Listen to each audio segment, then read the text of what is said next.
generation of children who are going to have a shorter life expectancy. Hey, hello, superstars. Of our children right now. What is going on here? It's not only health, it's about survival and well-being of the United States as a nation. You don't crave broccoli, and our generation has grown up craving a Big Mac. I'm going to think that there's something better for me. Unless we're able to control this epidemic, we're going to have an abundance of chronic disease. All of us have to be part of the solution to reduce obesity. The weight of the nation is out of control, but we can fix that. If we don't now take this as a really urgent national priority, we are all going to pay a really serious price. Obesity will crush the United States Move your mic over. in oblivion. And ready and go. Good morning, Stuart, Florida. Good morning, Treasure Coast. And good morning, the world. My name is Dr. Tred Rissacker, and I'm here with a message of healing, a message of hope, and a message of information that you can use today, right now, after you hear this program, to feel better, to look better, to have more vitality, more energy, to sleep better, and to just have a better experience as a human here on this world, in this world. I am a firm believer that health and wealth are equal. You can't have wealth without health. And it's hard to have, wealth without health. And too many of us, or too many of you, give up your health to get your wealth. Right? And then when you hit 60 or 70 years old or 50 or so, you end up spending your wealth to try to regain your health. And you know what? Oftentimes, it's not going to happen. You have given up the basis. Your foundation is weak. Just like a business whose foundational principles, if you want to have a business that lasts, that you can give to your children and transfer the wealth that's in the business to the next generation, you need a very strong, basic business model. And you can't have had weakness or shenanigans or trying to cheat or to try to go and circumvent, natural laws and laws of the government to try to build that business. If you do, it will fail. And health and your commitment to what you put in your body, what you put on your body, the things you eat, how much sleep you get, your levels of stress, how you're handling stress, how you handle your reactions and relations with other people. Are you contributing to the earth, to the world in a positive way? Or are you simply somebody who is breaking things down? It's really, it all begins and ends with you. Are you concerned about your health insurance?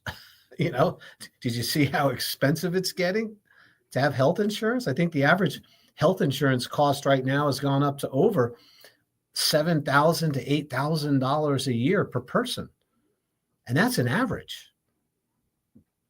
And, you can avoid being sick if you build a good foundation when you're, as you grow up and as you go through your life.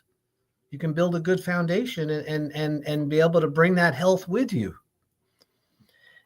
It's really that simple. Yet we always feel, for some reason, just, I was watching, I like stuff that has meaning and content when I'm online, and I do watching a lot of stuff on the internet, obviously. No more TV, thank goodness. And they had some shows on the war, the Iraq war, the Fallujah, and also some stuff about Ukraine and, the meat grinder that's happening over there, what's happening with all these people. And what's very interesting is if you look at the Iraq conflict and the Fallujah, the soldiers feel like they're impenetrable. In other words, that they'll live forever. They're 19, 20 years old, and they just are, walking through gunfire and, they just feel like they're, that they can't be touched, that they can't be harmed. Yet we know they can. And it's horrible when it happens, but you see this, I want to say, bravado, this feeling that, you're untouchable when you're young, and that's why there's not a lot of old soldiers, but not because they don't live longer, because they won't take the risks that young people will. And that same mindset goes with people in life during their days, as they go through their teens and into their young adulthood and their 20s and 30s. They know that these choices they're making with foods and choosing not to exercise and prioritizing their careers over their health, in some way they feel untouchable, unpenetrable, that medicine can possibly will save me if and all I really need is to make sure that I have health insurance and I live next to a hospital, that they can save me somehow, that they will repair and correct the foolish life that I've lived in the past. And and that would be like somebody getting a knee replacement. They decided to do some heavy duty contact sports, and they get in and they get their knee taken out, strained and sprained through an injury in their younger life, and over time they never really corrected why it happened, which could be alignment, and then the weight that they put on over the next 10 or 20 years led to this knee that is bone on bone, and they feel that, a knee replacement can help, no doubt. But what if you didn't have that to go to? What if you didn't have a knee replacement?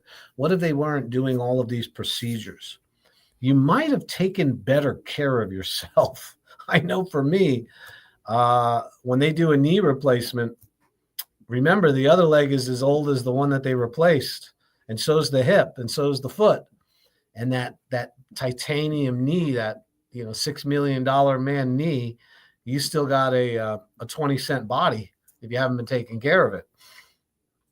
And the outcomes aren't great.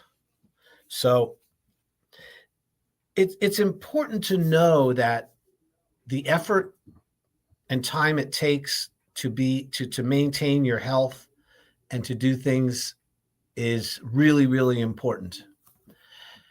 So understand that most mainstream knowledge about healthcare and wellness and what you should do when it comes to the medical perspective is something called early detection. Okay? What does that mean, early detection? In other words, you need to get imaging, you need to get x-rays, you need to get colonoscopies, you need to get ultrasound imaging, you need to get your blood work done regularly, you need to get screened for lung cancer, for papillomavirus problems, screenings and examinations. And that is called early detection. That is not healthcare. That's telling you early to try to catch something early enough that you can avoid, the repercussions of a long chronic problem. Now, early detection is important. Don't get me wrong, you guys. All right. I'm not telling you to not get things tested. However, that should not be your form of health care or wellness care or life choices. To wait for, to see if you have a disease and then do you're pretty much done. Rarely can they correct the disease that they find with this early detection. And of course it's better than not looking at it at all. So, and I'm not just mentioning this, I do have some statistics on this.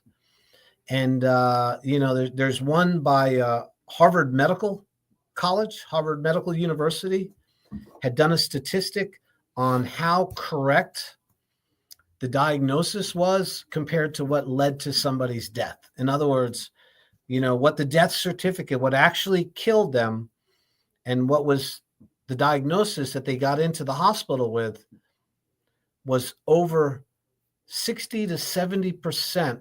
The diagnosis that the hospital derived was not what actually killed them. The diagnosis, in other words, the problem that really led to their demise was not what was originally on the records. In other words, diagnostically, they failed to identify the real problem.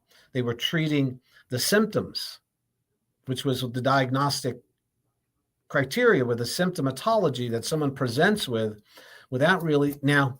So, and how did they know that? Because what they did was, in Harvard, they do autopsies.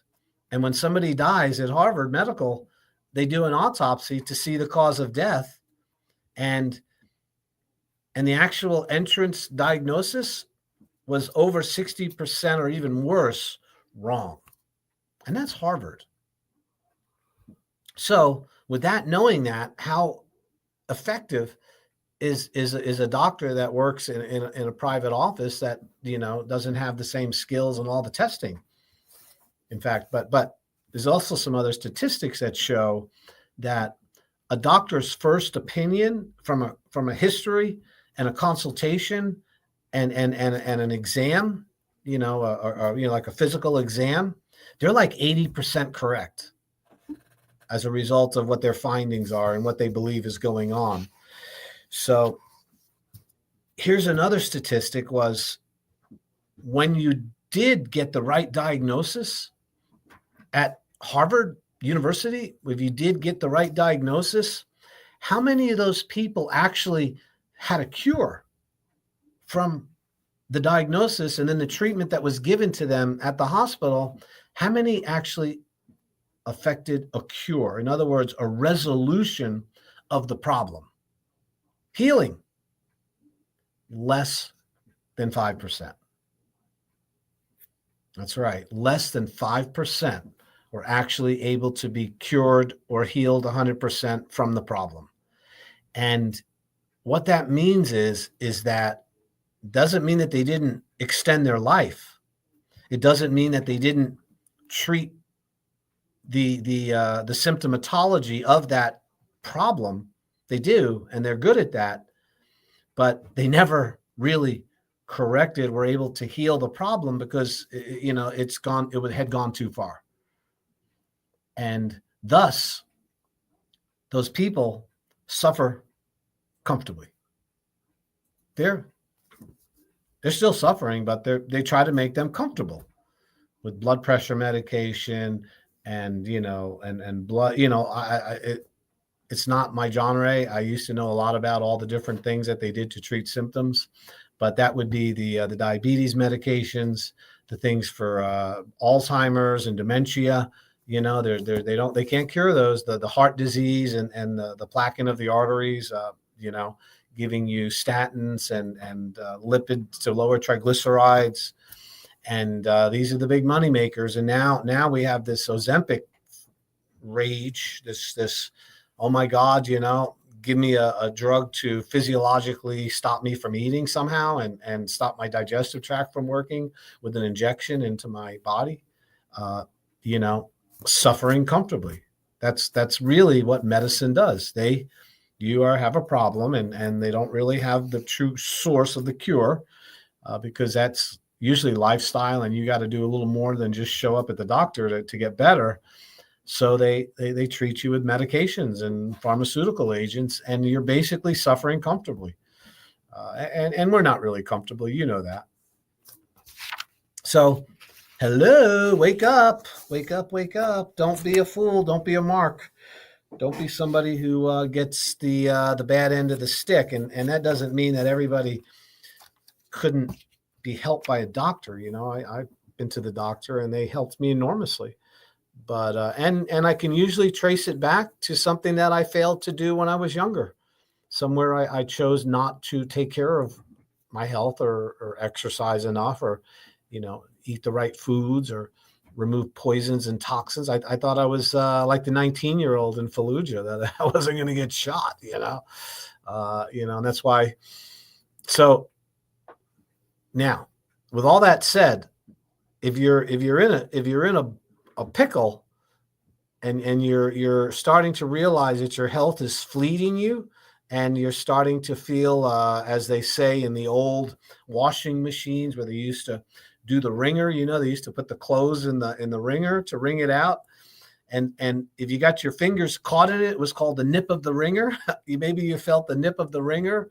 Maybe your blood sugar jacked up. Maybe you've lost feeling in your feet. You're getting neuropathy and numbness, and maybe your back stiffness is turning into a chronic problem that every time you sit down, you have this horrible shooting pain in your back. Maybe you're getting to the point where you wake up once or twice or even 3 times to urinate. You're anxious, and it just goes on that these problems are happening to you. And I can tell you that you got to get back to basics of life, the basic things that we all need to be healthy and to repair tissue and to live longer are readily available, and you really don't have to buy them. Okay? So what I would say is that what you really need for health, to be healthy and live a long, productive life, most all of those things are free. You shouldn't have to pay for them. All right? And that would be sunlight, water, movement, being careful what you put in your body. Don't put poisons in your body or on your body. Food that's grown in the ground, real food, vegetable gardens, having a connection with a local sourced protein, local beef and local pork and chicken. Go out to Palm City. There's groups of people out there that raise chickens, and you can buy real eggs that aren't filled with poisons and toxins. They have thick shells. And you can source a lot of the protein too. There's farmers, and they have their cattle, and there's co-ops that are involved. You have to pay a little bit. I don't mean it's 100% free unless you want to raise and grow them yourself. But what you really need is free. Is there's no charge for it. There shouldn't be. And the things that you have to pay for, the supplements and these Ozempics and the drugs and the pills and all the things to lower your blood pressure, to raise your blood pressure, to stop your digestion, to speed up your digestion, to close off your urine flow, to open up your urine flow. That's all drugs do. They turn things on and turn things off. If you're on those drugs, you made some mistakes. And if you want to learn more about what you can do to be healthy and wellness, tune into my shows, because that's what I talk about all the time, 24/7, is what you can do right now, today, to be healthier, to live longer, and to have less pain and stiffness.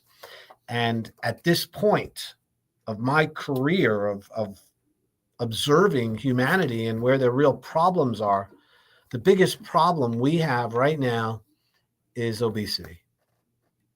It is a juggernaut. It is everything that could go wrong in your life when it comes to health is predicated and exacerbated by too much body fat, by carrying too much body fat.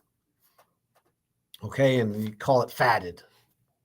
And, what is a survival mechanism from your ancestors to make sure that you had food over the winter, you had calories over the winter that you could count on, and that in the event of a raid from another tribe or a reason why you got to get out of town right now, which happened a lot 2,000 years ago, you carry calories with you. You make fat. Your body fat is a gift, you guys, a gift from God. Why? Because you can eat and make fat and then utilize those calories when there is no food available for you. And you can get through a time frame. Maybe it's a month, maybe it's a year, maybe it's 2 years with very little food available. And then when you do see food, when you do have a chance to eat food, you can eat so much that you make fat above and beyond your needs for that day, that week, even that month. You can make 100 pounds of fat. You can make 3 pounds to 4 pounds of fat a day, people, just by overeating. It's true. You got to overeat 3,500 calories to make a pound of fat. Most people are eating, on average, 4,000 to 5,000 calories per day. That's the average American, how much food they're taking in calories. Now, of course, most of those calories are empty calories. So when you're looking at calorie intake, a high soda, which is, big gulp sodas, over, 600, 700, 800 calories of empty calories. And then a Starbucks double latte with sugar, and the squirt stuff, 600, 700 calories. Some people eat those, drink those 4 or 5 times a day. That's 700, 1,400, 2,800. There's 4 of them right there. And you haven't even eaten any food yet. So it's common to put on 4,000 to 5,000, eating that much food. And you make fat. And it's God-given. It's a natural thing. But what's not normal is to never not eat. You're designed to go periods of time without any food or any nutrition, and then you utilize your fat stores. But you do not utilize a fat store if you're simply skipping meals. You never really get to burning fat. If you're just eating these small amounts all day long, snacking, 5, 6 hours, you feel hunger, so you eat again, a little bit here, a little bit there. You're still not burning fat, you guys, because the body does not burn true body fat until you run out of carbohydrates, until you run out of glucose. And those carbohydrates are fruits and vegetables, and they make glycogen in the liver. The body stores that energy, that glucose, as glycogen. And glycogen is the stored form of glucose.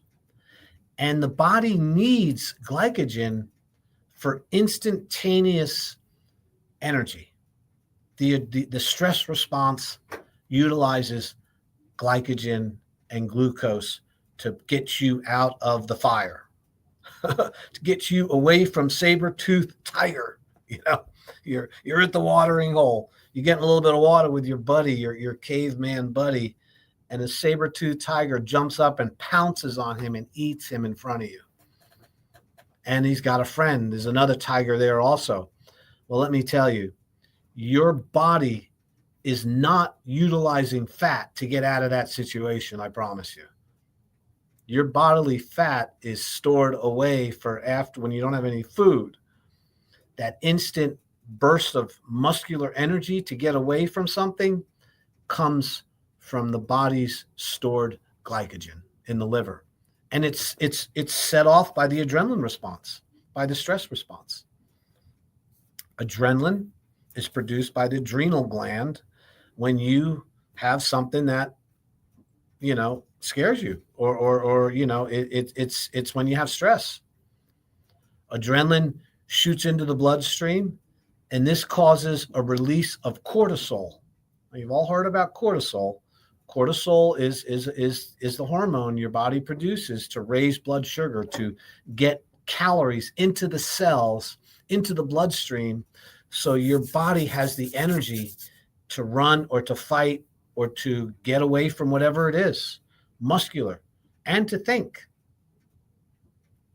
Now, what's very interesting is that glucose, glycogen, flood lasts about 20 hours, less than a day.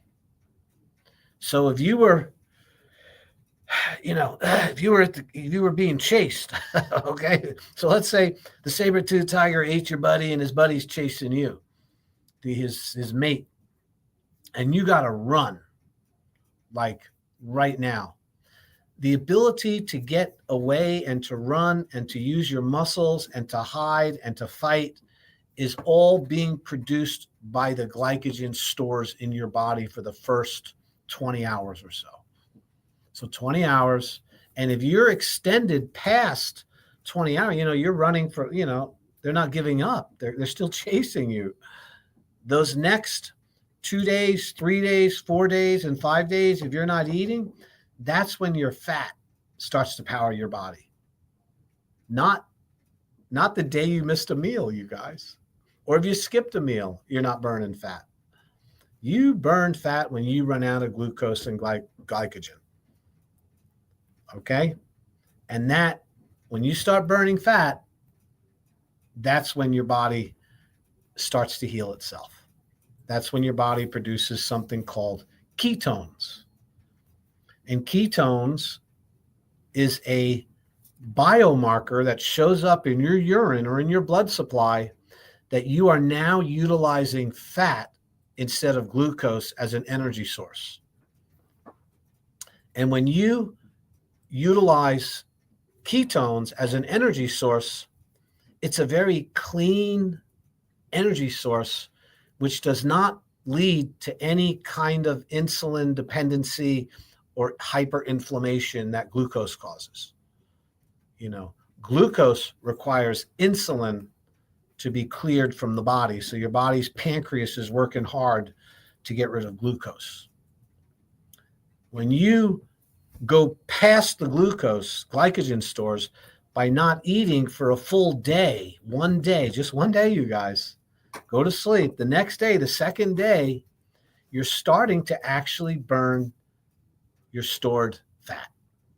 And that will show up in your urine as a little rise in ketones. So you can buy these ketone strips. And the ketone strips you can buy them online, you get them right up at the CVS. And if you want to know if you're being fat adapted, if you're starting to become fat compliant, which is where you want to be, you guys. You don't want to be carbohydrate dependent because that requires you to constantly eat all the time. Carbohydrate addiction is the same thing as alcohol addiction, you guys. And when you get addicted to alcohol and you stop drinking for a couple hours, your blood, everything makes you want to go back to it because you feel terrible. You're getting a headache from it. And to get that little buzz back, you go back for that alcohol again. And that's the same thing that happens when you become carbohydrate addicted. If all you're eating is carbohydrates, I shouldn't say that. You can be eating fat also, but if you're still eating carbohydrates and you're not going a full day without eating, you're never really burning that much fat. In order to become fat adapted and to start burning your inner fat layers, you guys, you got to go a day without eating. It's amazing what happens. I'm telling you, this is the easiest way I've ever seen to change body fat and to change metabolism is to learn how to become fat adapted versus carbohydrate adapted. And they call it keto, and it's called fasting. And it's quite powerful. So once you become fat adapted, and the way you know it is by checking with a ketone with these urine strips, urinalysis.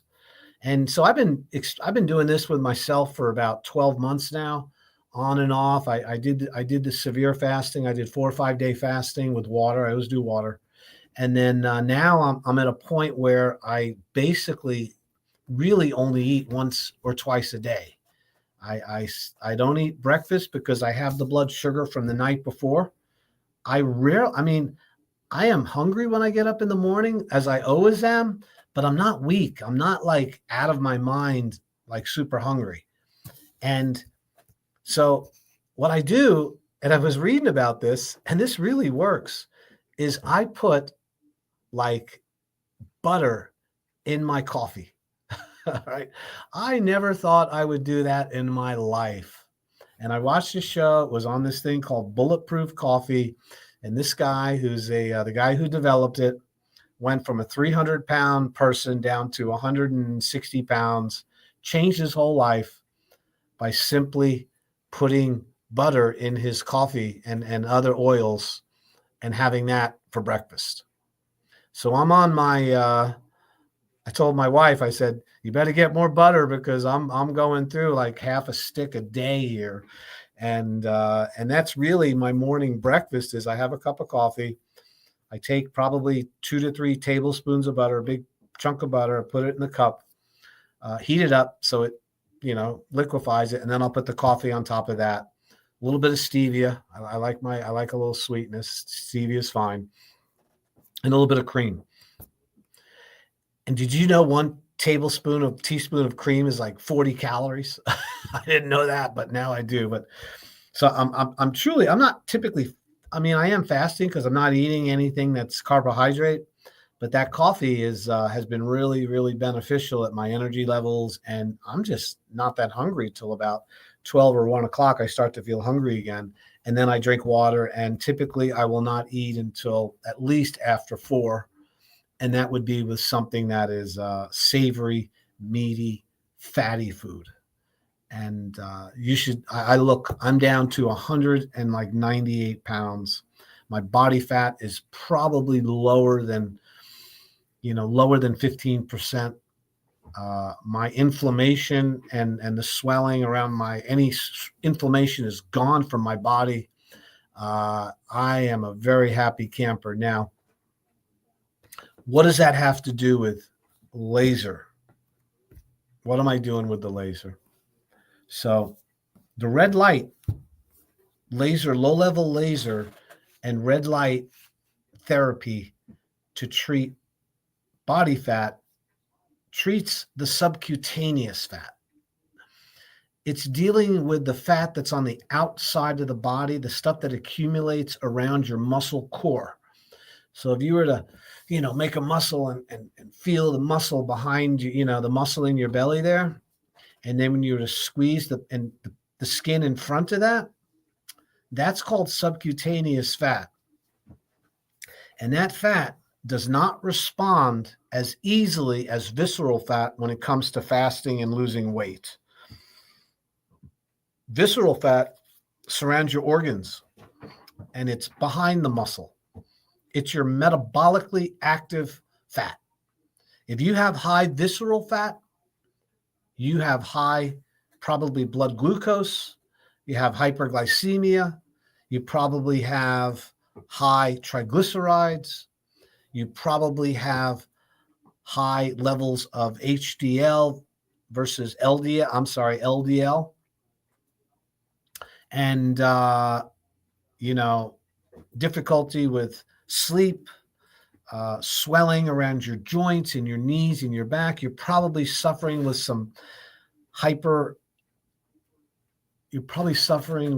neuropathy and starting to get some lack of feeling. Maybe your toenails are starting to look deformed or dark. They say, oh, it's bacteria. No, it's blood sugar feeding the bacteria in your nail bed, in your feet. And visceral fat responds beautifully to fasting and these cutting out the carbohydrates. However, if you're not careful, you'll lose too much, and the skin on the outside becomes very, very becomes a problem. And low-level laser treats that subcutaneous fat which is accumulated. kind of like the stuff you wish you could do, like just cut it off and suck it out. Those people that walk around and say that. That's not visceral fat, people. That's subcutaneous. Nobody's sucking out visceral fat. Nobody's cutting out visceral fat.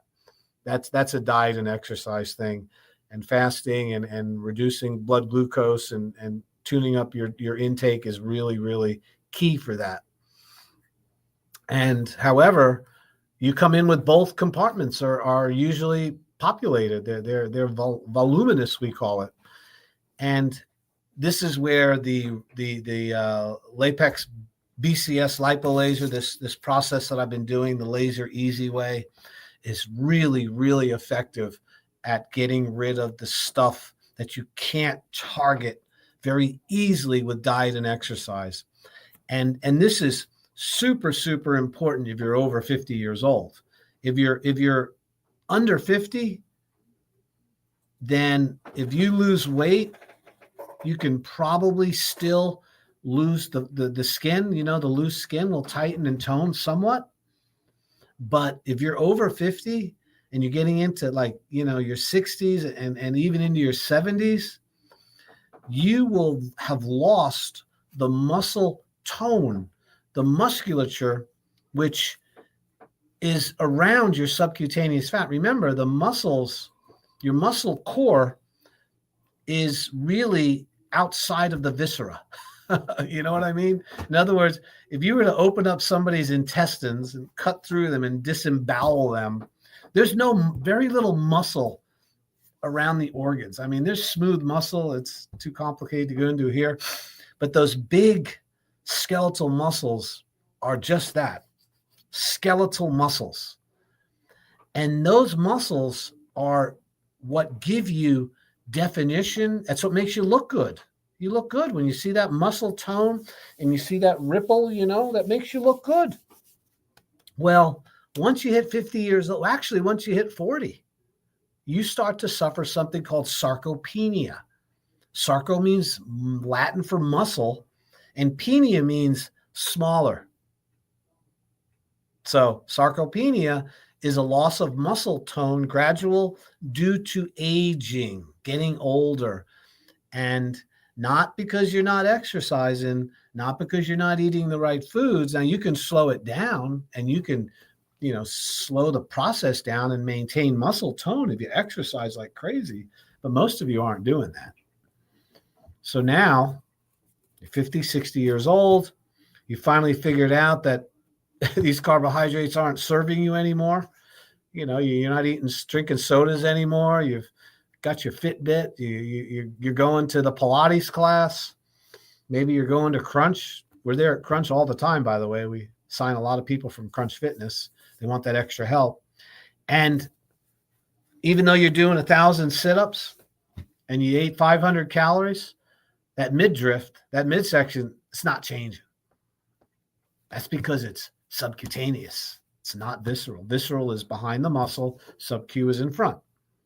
And as you get older, due to hormonal changes, that subcutaneous kind of disconnects from your metabolism. And, that's why people do all these crazy kind of procedures, the fat sucking, the fat burning, the fat freezing, blasting it with ultrasound, shooting injections into it. It's insane. If you're doing any of that, please give us a call. We do not do that. This is not what we do at the Slim Body. We're using a red light, the same energy that you see in the morning when you step outside and look up at that beautiful sun in the morning. Hopefully you're not looking directly into it. But when the sun first comes up on the horizon, it's red and it's yellow. Very beneficial. It's free. And if you were getting more of that, you wouldn't have as much body fat, by the way. That's well documented. People that live closer to the equator, where there's more sunlight and they get more sun, have lower body fat than people that live farther away from the equator. 40% less body fat, by the way. 40% less heart disease. 40% less dementia.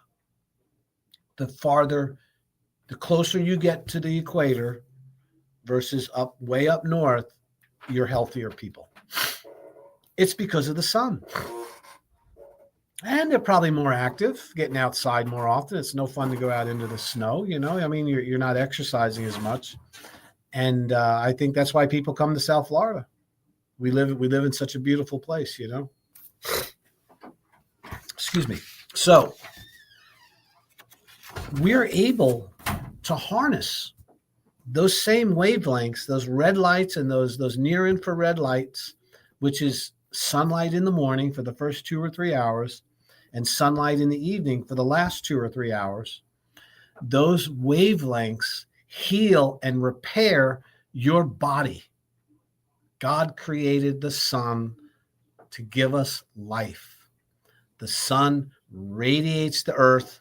Those sun's energy, that nuclear reactor up in the sky that's gazillion times bigger than anything we could imagine, is pumping energy into us in the form of radiant energy.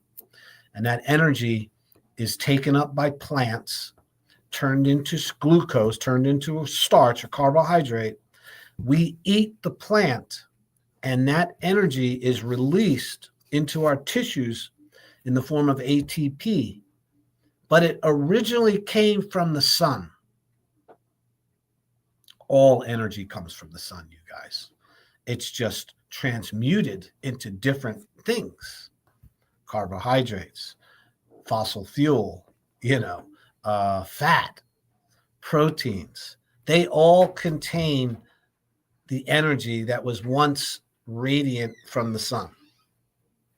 So there's names for that. And one of them is called the way that the body gets energy from the sun in the form of glucose and fat. The mechanism is called oxidative phosphorylation. And then there's another way called gluconeogenesis. We make glucose, called glycolysis. And for that reason, when you shine the sun on your body, when you allow the sunlight to hit your body has receptors called chromophores. They're receptors that they didn't even know existed 20 years ago, you guys, because they didn't realize that light is a signaling molecule. Not only does it give you energy when you eat the plants and the food and the animals that ate the plants, they're giving you that energy. That radiant energy is also going through your body, completely you're translucent to it. I saw pictures of infrared light, and what they did was they took the scientist took his hand, and on the picture it looked for infrared penetration, and the infrared, which is invisible, by the way, you guys don't see infrared. You see red light. It's red. And then the next spectrum of the solar spectrum, which gives us light, is near infrared, infrared, far infrared, which are those saunas are far infrared. You don't see the light, but that's light. And then you get into UVA, UVB, and then you get into the higher levels of light. Okay. The only light that you see with your eyes is it shuts off at red. So you see the blues and the yellows and the greens and the purples, and then it gets into the red light. And then those next spectrums are invisible to your eyes. You can't see them. Yet they are what actually heals and penetrates to create a better homeostasis, a better system. Your body desperately needs that light charge every single day. We've been on the planet. I looked at the earliest humans that they found. 1.2 to 1.7 million years ago, they found humans that could walk upright and had large brains, which shows that they were evolving into what we are today, into humanity. And, they woke up to light. They came out of wherever it was and they had sunlight on them. And then they ate food, which was putting sunlight into them through the starches. And then, of course, they got the fats and the proteins from the animals that they were able to trap or kill or find. And then they would eat carbohydrates when they could grasp them in roots and tubules and shoots and little plants. And here's another really important factor. Your body handles proteins, carbohydrates, and fats better when you eat them on their own instead of mixing them together. When you take a slice of pizza, okay? All the food groups are in a piece of pizza. There's the carbohydrate, which would be the crust and some of the tomatoes. And then the protein would be if you had a little protein on it, like your meatball or your sausage. And then you had the fat, which is really the cheese. Okay, so you're getting all these food groups, but the problem is they're cooked. They're changed. They're denatured. They're devalued through the heating process and the combination of all of them together. So now you have something which is not as healthy than if you ate a piece of starch, a piece of protein, and a piece of fat separately. So try separating your meals. Have a piece, don't always have a starch and a potato and a meat, right? Just have a piece of meat with some fat. And then wait 2 or 3 hours. And then have a carbohydrate, have a salad. But what's happening is, since everything is mixed together, it changes the quality of the food and it loses some of that life energy. Everything that you need to be healthy is free. It really is. You can go out and sit in the red light if you like every morning like I do. I'm going to post a picture of it. I took a picture this morning in my mirror as I was getting ready to come in. And you know what? I'm old. I'm 64. You know that picture of Robert Kennedy where it shows him all fit looking? That's what my picture looked like. I was like, oh my God. And if you had seen me 10 years ago, you wouldn't recognize me. It's called the Slim Body Laser Spa. We're located in Stewart on East Ocean Boulevard. I love talking about this stuff. If you come in there and you want to come in for a consultation, I will provide you with a complete explanation of what we do. I'll demonstrate the machine so you can see it and you can touch it. I'll turn it on. You can feel it. I will show you before and after pictures of real people. I will let you read testimonials. I will perform, if you would like, a body fat analysis called the body impedance analysis. Checks your BMI, meaning how much of your body is now fat. I did a BMI on a really beautiful person. Everybody's beautiful. She's exceptionally beautiful. And she was 56 years old, weighed about 128 pounds, maybe 130, and she was 5'4". Now, height-wise, that's a little, at 140, at that much, that's definitely going to have some high body fat.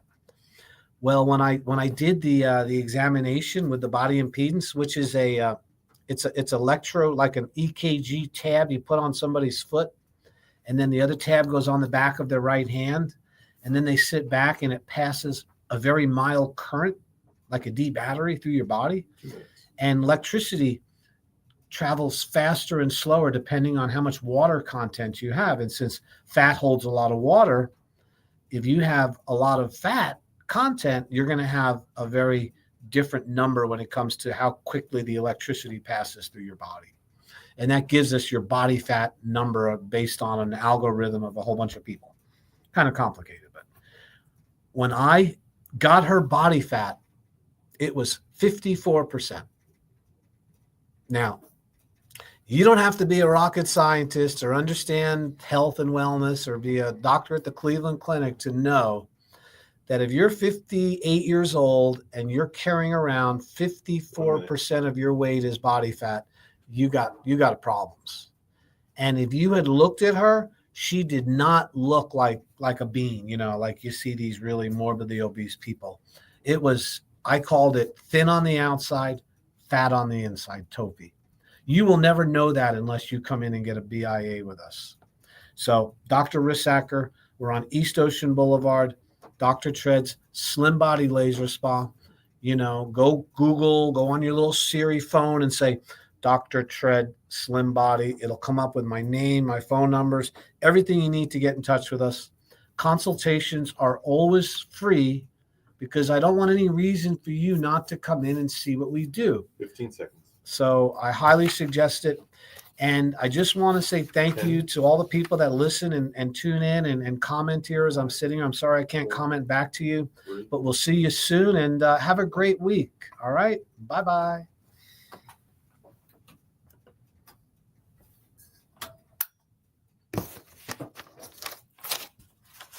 Oh, sorry. I didn't realize you guys were still on here. Thank you for tuning in. Remember, Dr. Tred, Slim Body Laser Spa. Let's see if I got post a comment.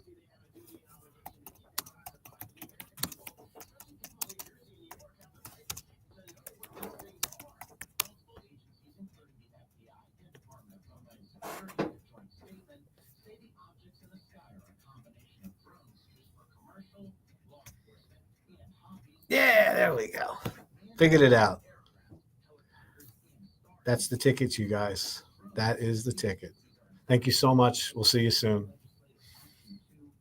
Bye-bye.